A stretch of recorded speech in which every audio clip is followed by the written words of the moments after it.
Remember, the 5th of November, the gunpowder treason and plot. I know of no reason why the gunpowder treason should ever be forgot. Guy Fawkes and his companions did the scheme contrive to blow the king and Parliament all up alive. Welcome back, my treasonously temporal troublemakers. I'm your quantum superimposed civil servant, simultaneously loyal to and plotting against every possible crown across the multiverse.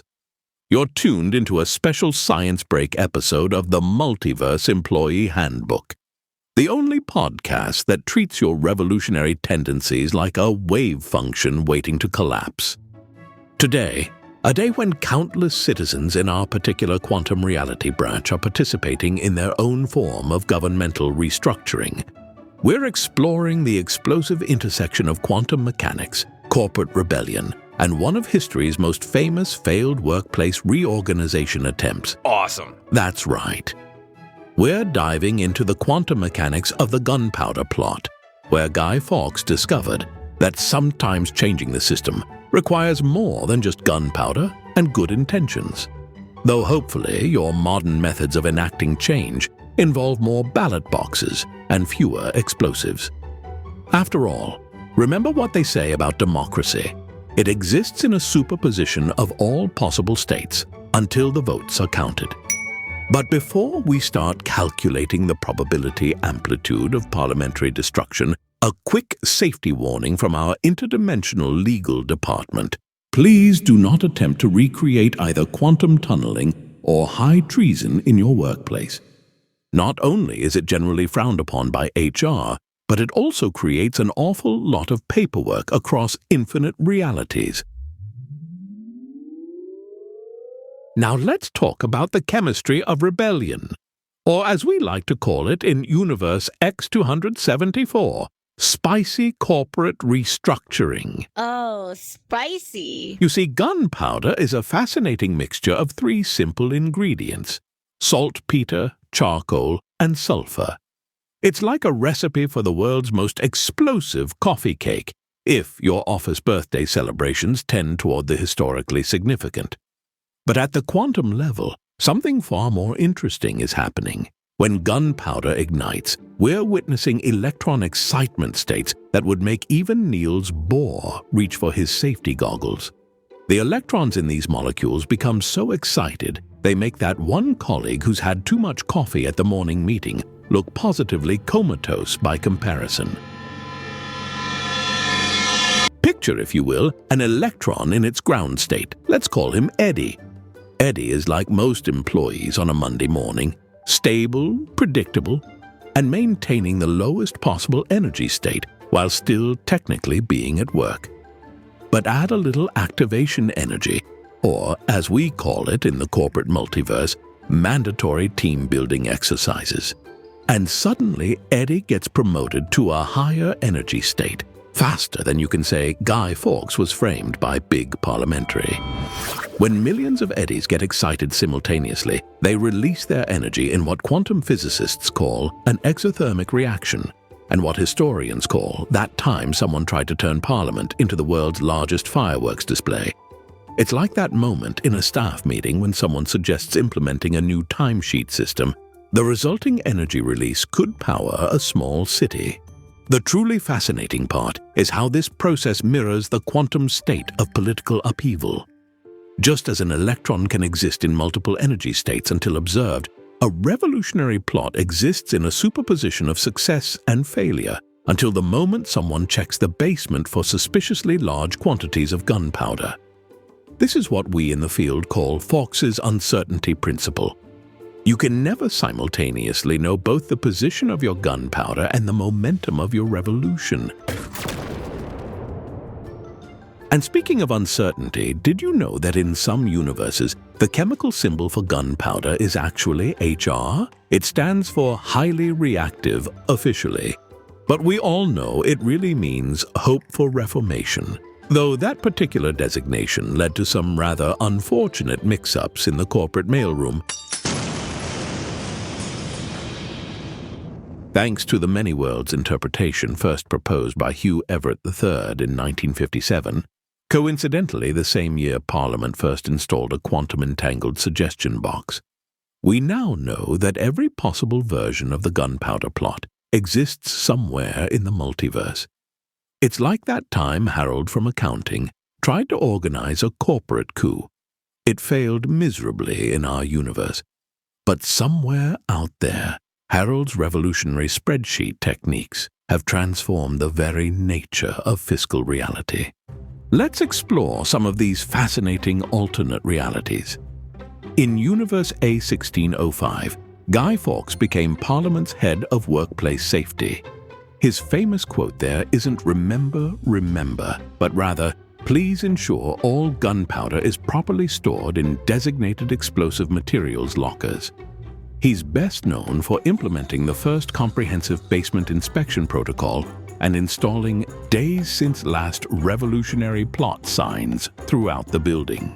Meanwhile, in Universe B1605, the plot actually succeeded. Sort of. The explosion created a quantum superposition of Parliament, leading to a government that simultaneously exists and doesn't exist until someone tries to pass a bill. They call it Fawkes's Cat, a political system that's both functional and non-functional until someone attempts to collect taxes. But perhaps the most fascinating reality is Universe C1605, where poor Guy is trapped in an endless temporal loop of filing permits for gunpowder storage. Turns out, attempting to blow up the government requires an awful lot of paperwork. Now, let's talk about the quantum politics of 1605, where Heisenberg's uncertainty principle takes on a whole new meaning.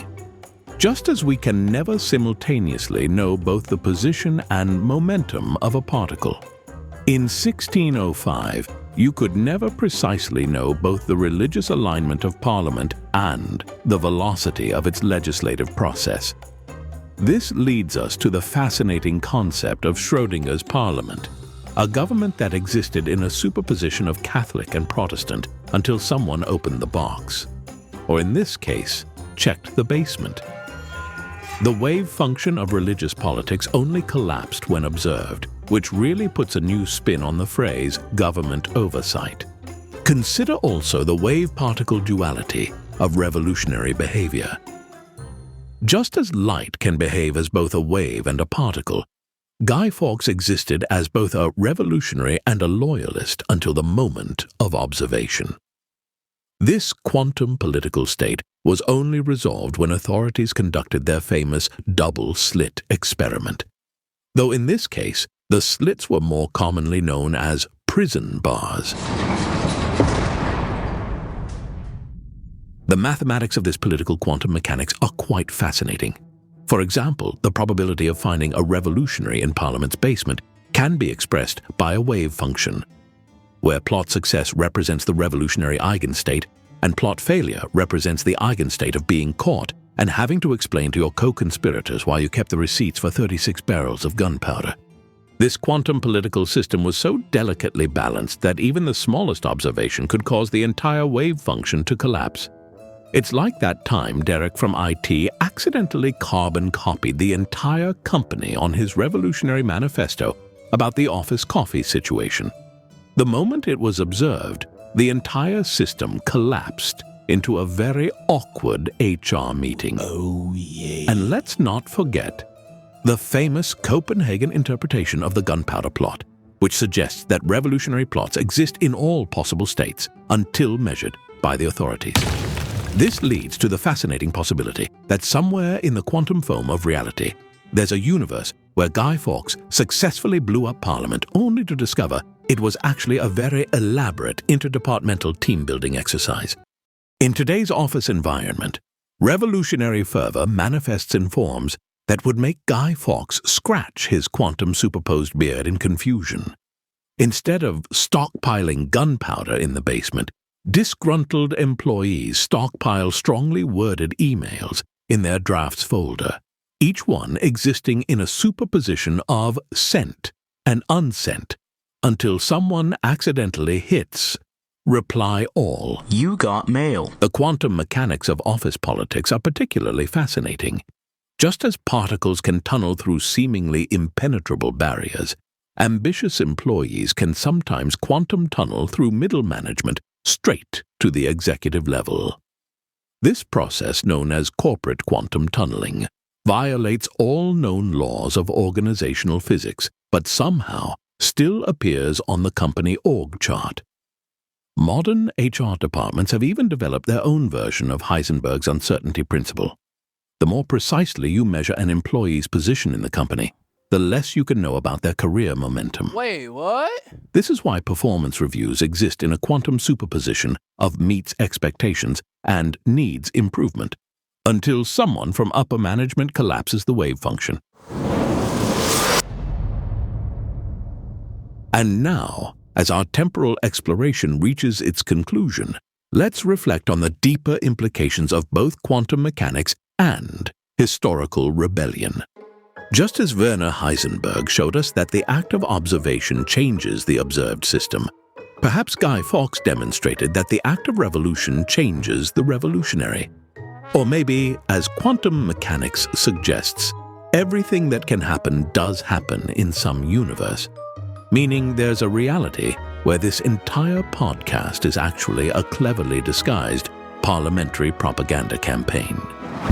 This is your quantum historically entangled host, reminding you that in the multiverse of corporate rebellion, every revolution is simultaneously successful and unsuccessful until someone checks the basement. Remember to keep your gunpowder dry and your wave functions coherent. Stay employable across all possible realities, my interdimensional insurrectionists.